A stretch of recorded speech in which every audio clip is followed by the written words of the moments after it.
नमस्कार दोस्तों। OCN network में आपका स्वागत है। मैं हूं ओमकार चौधरी। आपने रुदालियों के बारे में सुना होगा।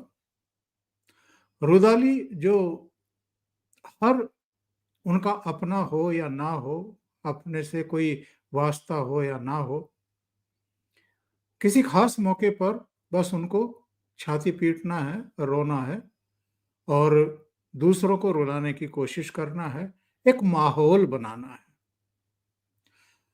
ये हम बार बार देखते हैं, हर चुनाव नतीजे के बाद देखते हैं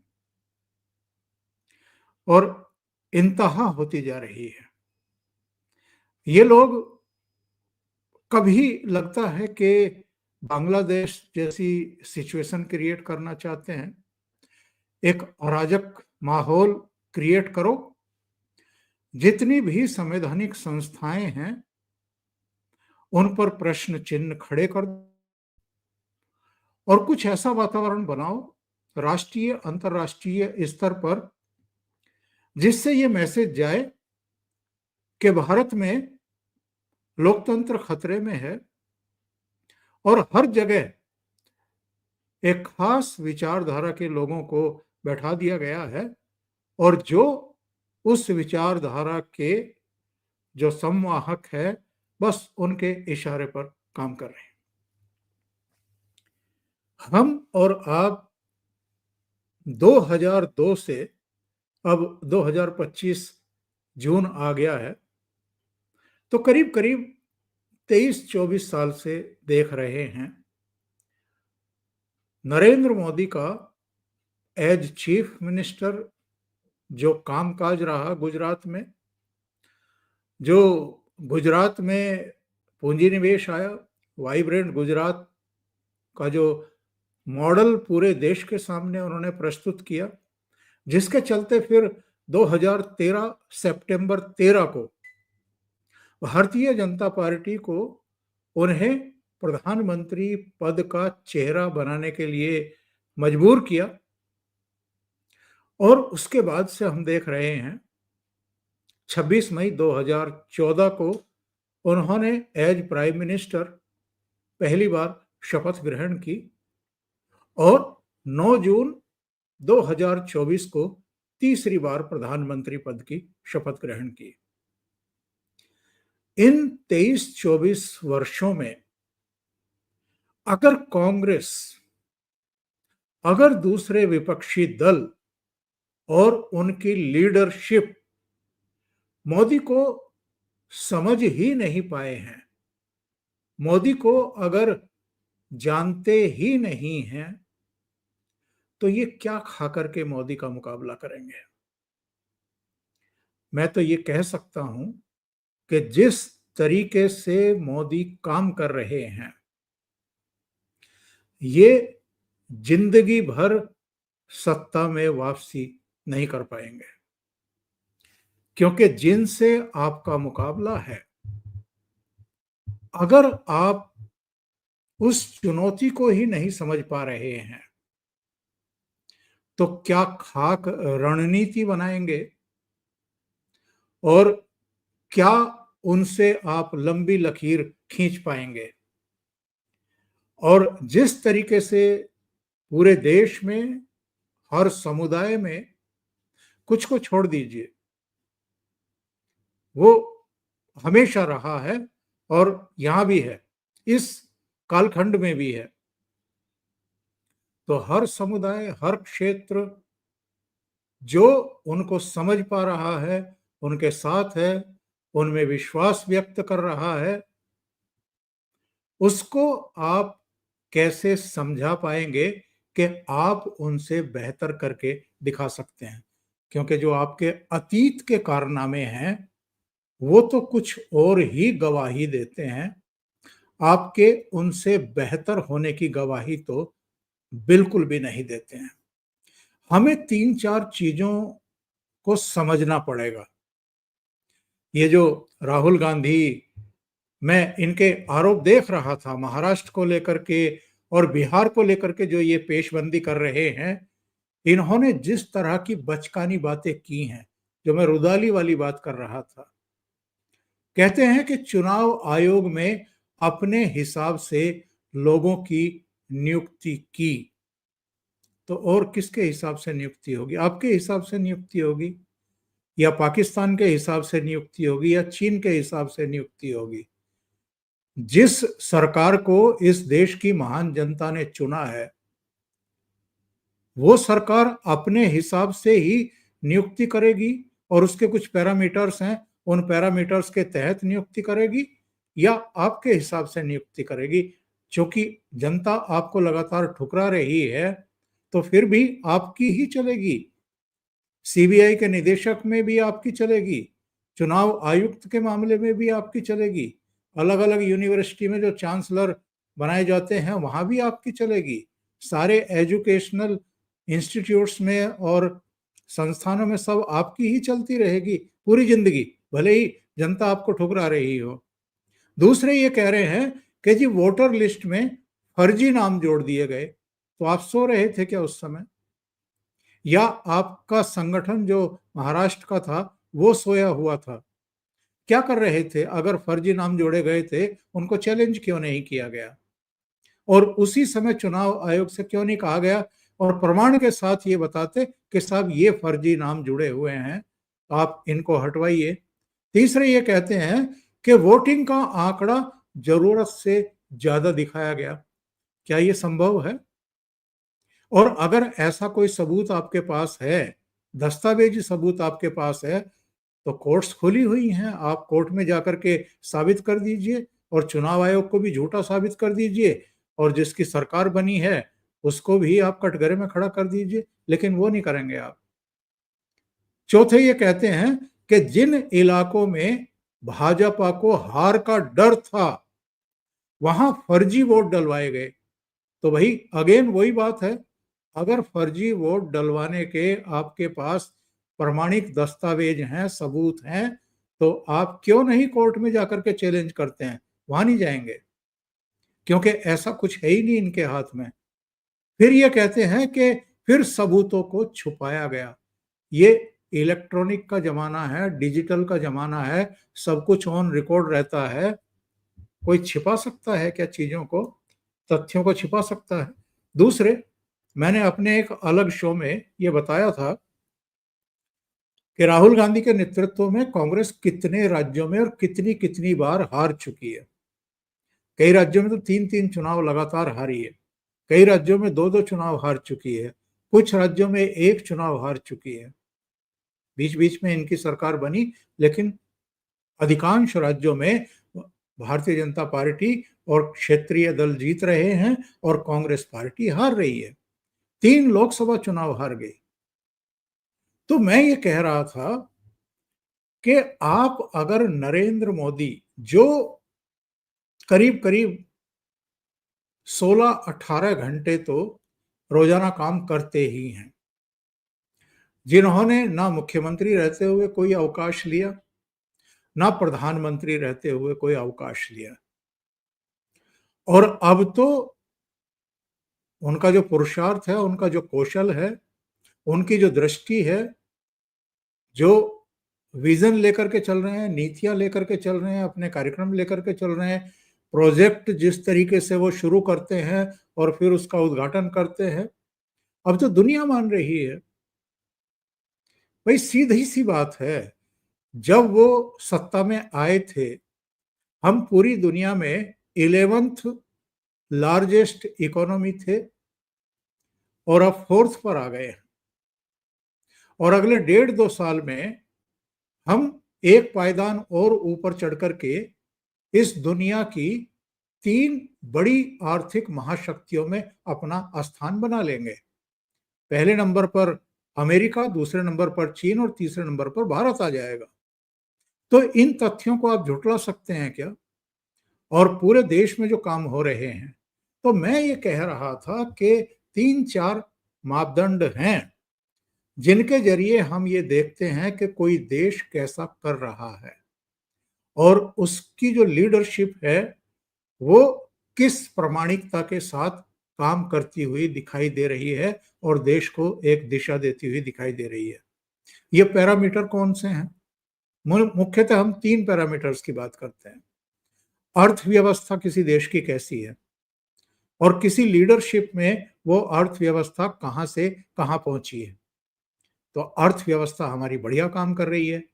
अभी जो चौथी तिमाही के नतीजे आए हैं, हमारी जीडीपी 7.4 पर है। दुनिया में कोई और देश हमारे आसपास भी नहीं है।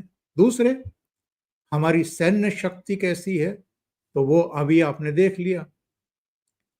4 दिन के भीतर, और उसमें भी कुछ घंटों की कार्रवाई में, पाकिस्तान घुटनों पर आ गया। वो कांप रहा था, वो सीज फायर की अपील कर रहा था। तो हमारी सैन्य शक्ति जो है वो दुनिया के कुछ गिने चुने देशों के समकक्ष आकर के खड़ी हो गई है। इसका प्रमाण हमने हाल में देख लिया है।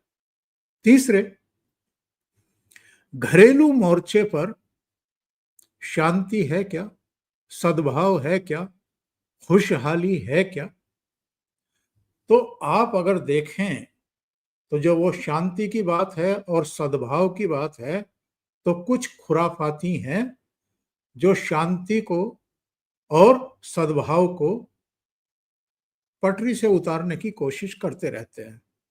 पर जहां तक खुशहाली का सवाल है, तो 2014 से पहले की स्थिति क्या थी, जब डबल अंकों में, 2 अंकों में मुद्रास्फीति की दर हुआ करती थी, जब एक स्थान से दूसरे स्थान तक जाने में घंटों घंटों लग जाते थे, जाम लगे रहते थे।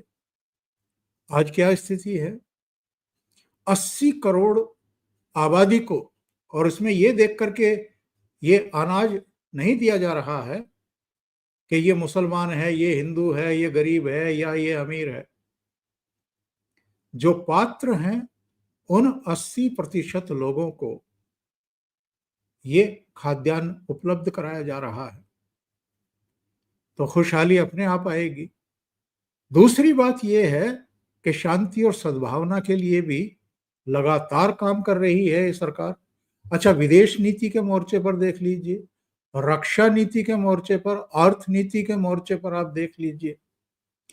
जब इन मोर्चों पर आप आकलन करते हैं सरकार का, तो ये रुदाली गैंग जो हमारे देश का है, और ये रुदाली गैंग जो है ये केवल कांग्रेस में या कुछ क्षेत्रीय दलों में नहीं है, बल्कि जो ये लुटियन मीडिया है, ये जो इकोसिस्टम है जिसमें वामपंथी, कांग्रेसी और तमाम क्षेत्रीय दलों के और विदेशों में भी बैठे हुए मोदी विरोधी और इनके शुभचिंतक, कि ये किसी तरीके से आ जाए, ये सब छाती पीटने का काम करते हैं। और कोई ऊंच नीच कहीं हो जाए तो ये पूरी दुनिया में मोदी सरकार को और भारत को बदनाम करने से बाज नहीं आते हैं। अच्छा, विकास के मोर्चे पर आप देख लीजिए, लोगों का जीवन स्तर इन 10-11 सालों में थोड़ा सुधरा है या नहीं सुधरा है? जो उम्मीदें खो बैठे थे वो अब उम्मीद भरी नजरों से देख रहे हैं या नहीं देख रहे हैं, और चीजें आसान हुई हैं या नहीं हुई हैं, भ्रष्टाचार पर प्रहार किया गया है या नहीं किया गया है, देश में पूंजी निवेश आ रहा है या नहीं आ रहा है, आत्मनिर्भरता की तरफ देश बढ़ रहा है या नहीं बढ़ रहा है, और वंशवाद पर और भ्रष्टाचार पर एक निर्णायक चोट हो रही है या नहीं हो रही है। इसी तरीके से नक्सलवाद हो, आतंकवाद हो, अलगाववाद हो, जो नासूर बन गए थे इस देश के लिए, निर्दोषों का खून बहाया जा रहा था। चीन की सेना पूर्वी लद्दाख में कहीं तक भी आती थी, घुसपैठ करती थी, टहल करके चली जाती थी, कभी कभी वहीं पलौथी मार करके बैठ जाती थी। अब तो ऐसा नहीं होता है। सीमा पार का आतंकवाद बहुत हद तक नियंत्रित किया गया है, नक्सलवाद की जड़ें खोद दी गई हैं। तो अगर 2047 का विकसित भारत का एक संकल्प है, तो उसको सिद्धि तक ले जाने के लिए जिन जिन मोर्चों पर बहुत मजबूती से काम करने की जरूरत है, क्या मोदी सरकार वैसा नहीं कर रही है? क्या प्रधानमंत्री मोदी आपको वैसा करते हुए दिखाई नहीं दे रहे हैं? अच्छा, विरोधियों के जो अतीत में कारनामे रहे हैं, जो भ्रष्टाचार के गंभीर मामले सामने आते थे, जो महंगाई चरम पर थी, जो आम आदमी की मुश्किलें सातवें आसमान पर थी, रोजगार के मोर्चे पर भी जो युवाओं में असंतोष दिखाई दे रहा था, उसका क्या? अकेले अगर हम समाज कल्याण के की जो योजनाएं हैं नरेंद्र मोदी सरकार की, केवल उनकी बात करें, डीबीटी से जो पेमेंट हुआ है करीब 40 लाख करोड़ का हुआ है। और राजीव गांधी तो कहते थे ना कि हम केंद्र से 1 रुपया भेजते हैं तो 15 पैसे ही लाभार्थी तक पहुंचता है, 85% जो है वो भ्रष्टाचार की भेंट चढ़ जाता है। तो अब तो सेंट परसेंट, यानी 100 रुपया भेजा जा रहा है तो जो लाभार्थी है उसके खाते में 100 रुपया ही पहुंच रहा है, वो 85 रुपया बीच में कोई खा नहीं रहा है। और ये जो भ्रष्टाचारी थे, ये जो दलाल किस्म के लोग थे, इनके पेट में इसीलिए तो मरोड़ उठ रही है। सबसे ज्यादा हल्ला यही मचाते हैं। और जहां तक अभी शायद कश्मीर में ही प्रधानमंत्री नरेंद्र मोदी ने अपने भाषण में एक बात कही, उन्होंने कहा कि ये जातीय जनगणना का राग अलापते हैं, दलितों की बात करते हैं, पिछड़ों की बात करते हैं, वंचितों की, गरीबों, जो सामाजिक न्याय के मोर्चे पर जिनके साथ अन्याय हुआ। राजनीति तो आपने सामाजिक न्याय की, लेकिन उनको लाभ देने के लिए किया कुछ नहीं। तो प्रधानमंत्री ने कहा कि 11 साल में हमारी सरकार ने इन्हीं वर्गों का तो ध्यान रखा है। ये जो 40 लाख करोड़ रुपया डीबीटी के जरिए लोगों के अकाउंट में पहुंचा है और लोगों का जीवन खुशहाल हुआ है, उससे उनके घर चले हैं। अब आप ये बताइए कि 2014 से पहले किसी भी सरकार के दिमाग में ये क्यों नहीं आया कि भाई घरों में शौचालय होने चाहिए, सेंट परसेंट घरों में शौचालय होने चाहिए। इनसे पहले किसी ने भी 5 लाख का हेल्थ कवर गरीबों को क्यों नहीं दिया, जो आयुष्मान के तहत उनको मिलता है। गंभीर से गंभीर बीमारी का इलाज वो 5 लाख तक का अस्पताल में फ्री करा सकते हैं, उसका सरकार भुगतान करेगी।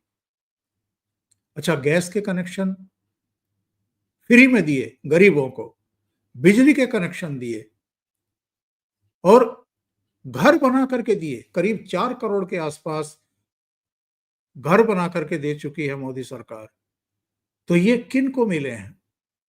ये जो दलितों की राजनीति करने की कोशिश होती है, ये जो अति पिछड़ों की बात की जाती है, जातीय जनगणना की बात की जाती है, क्यों की जाती है? ताकि जो हिंदू सनातनी एकजुट हुए हैं या जो लाभार्थी हैं, जो मोदी के वोटर बन गए हैं, बीजेपी के वोटर बन गए हैं, उनको भड़काया जा सके। लेकिन जिनको वास्तव में ये सब लाभ मिले हैं, वो क्या इनके भड़कावे में आएंगे, उकसावे में आएंगे? और सबसे बड़ी बात यह है कि ये जो आए दिन उकसाने की कोशिश करते हैं, भड़काने की कोशिश करते हैं और बदजुबानी करते हैं, कई बार प्राइम मिनिस्टर के बारे में बदजुबानी करते हैं, क्यों करते हैं ये?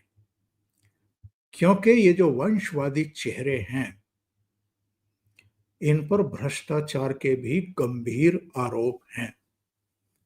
और जो कॉलर खड़े करके चलते थे ना, जिनको हवाई अड्डों पर भी सिक्योरिटी से छूट मिली हुई थी, इम्यूनिटी मिली हुई थी, और जो एसपीजी को भी एंजॉय कर रहे थे सत्ता से हटने के बावजूद। इस गांधी नेहरू परिवार का आखिरी प्राइम मिनिस्टर कब था? 1989 में, जब राजीव गांधी हट गए थे और जनता दल की सरकार आ गई थी, जिसमें VP Singh sir prime minister बने थे। लेकिन एसपीजी कब तक एंजॉय करते रहे ये परिवार? 2019 के बाद तक, जब तक अमित शाह गृह मंत्री नहीं बन गए। तो इनकी बहुत सारी जो इनको सुविधाएं दी गई थी बिना पद के, वो सारी जब वापस ली गई तो सबसे ज्यादा इनके पेट में दर्द उठना शुरू हुआ और मुंह से गालियां निकलनी शुरू हुई। तो ये गालियां इसलिए देते हैं कि किसी तरीके से प्रोवोकेशन में इनके खिलाफ कोई मामले दर्ज किए जाएं, इनको गिरफ्तार किया जाए, तो ये हाथ पर हाथ रख के बैठे रहें और इनको जनता की एक सहानुभूति मिल जाए। जो गलती 1977-78 में चौधरी चरण सिंह ने गृह मंत्री रहते हुए इंदिरा गांधी को गिरफ्तार करके कर दी थी, और उसके बाद 2 साल के भीतर ही 1980 में इंदिरा गांधी की फिर से वापसी हो गई थी। तो वैसा ही कुछ ये लोग प्रवोक करने की कोशिश करते हैं कि किसी तरीके से इनकी गिरफ्तारी हो जाए तो बस बल्ले बल्ले हो जाए और इनको कुछ ना करना पड़े, जनता की सहानुभूति इनको मिल जाएगी तो ये सत्ता में वापसी कर जाएंगे। वो सपना भी इनका पूरा नहीं होने दे रहे हैं नरेंद्र मोदी। इसलिए मैंने कहा कि ये नरेंद्र मोदी को समझ ही नहीं पाए हैं। एक बार लंदन में प्रसून जोशी ने एक इंटरव्यू करते हुए, गैदरिंग के सामने इंटरव्यू करते हुए इनसे पूछा था कि आप खाते क्या हैं, आपकी सेहत इतनी अच्छी है? तो उन्होंने कहा था कि रोज 2-3 किलो गालियां खाता हूं। मजाकिया अंदाज में उन्होंने कहा, लेकिन ये उनके भीतर की पीड़ा थी। वो 74-75 साल के हो रहे हैं, दिन रात काम करते हैं, देश के लिए काम करते हैं, देश का मान बढ़ाया है, हमारे पासपोर्ट की कीमत है आज की तारीख में। लेकिन हमारे देश का विपक्ष, जिनका अतीत बहुत काला है, जिन्होंने कुछ करके नहीं दिया, वो ये कहीं ना कहीं जानते हैं कि जिस तरीके से नरेंद्र मोदी के नेतृत्व में देश आगे बढ़ रहा है, इकोनॉमी आगे बढ़ रही है, हमारी सेना जो है वो मजबूत हो रही है और लोगों में उनके प्रति अगाध विश्वास, भरोसा बना हुआ है, तो उनको वो कभी सत्ता से हटा नहीं पाएंगे। तो बिल्कुल सही सोच है उनकी। लेकिन जरा नरेंद्र मोदी के खिलाफ मोर्चा खोलने से पहले ये समझ लें कि नरेंद्र मोदी हैं क्या। अभी के लिए इतना ही। बहुत बहुत धन्यवाद। अगर आपको ये चैनल और इसके कंटेंट पसंद आ रहे हैं तो लाइक करें, कमेंट करें, वीडियो को शेयर भी करें। अभी तक अगर आपने ये चैनल सब्सक्राइब नहीं किया है तो सब्सक्राइब कर लें और साथ में लगे बेल आइकॉन को दबा दें ताकि आगे आने वाले वीडियो और उनके नोटिफिकेशन आप तक पहुंचते रहें। बहुत बहुत धन्यवाद। नमस्कार।